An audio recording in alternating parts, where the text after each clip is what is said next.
చెప్పినట్టు తల్లికి వందనము, 3 గ్యాస్ సిలిండర్లు, అన్నదాత సుఖీభవ, ఆగస్టు 15వ తేదీకి మహిళలకు ఉచిత బస్సు ప్రయాణం. ఇది మేము చేస్తున్నటువంటి అభివృద్ధి.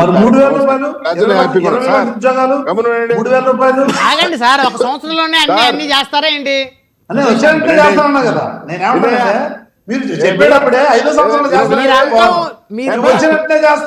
చాలా అంటారు, అది తర్వాత మాట్లాడుతారు మీ టైంలో. తప్పకొట్టారు కదా అంటా నేను అడుగుతున్నా ఆయన చెప్పమంటాను. మా గెలుపుకు కారణం ఎవరంటే ఆనిముత్యాల లాంటి నారాయణమూర్తి గారు, రోజా గారు, కొడాలి నాని గారు, వల్లభనేని వంశీ గారు, పేని నాని, ఇటువంటి ఆనిముత్యాలు ఇంకా ఉండాలి మాకి. ఎందుకంటే టీవీలలో కూర్చొని 2019 ఇంతకు ముందు అరిచినారు, జగన్మోహన్ రెడ్డిని సంక్రాంతి చేసినారు, మళ్ళీ అరుస్తారు. ఆ 11 కూడా లేకుండా చేసి ఓటు.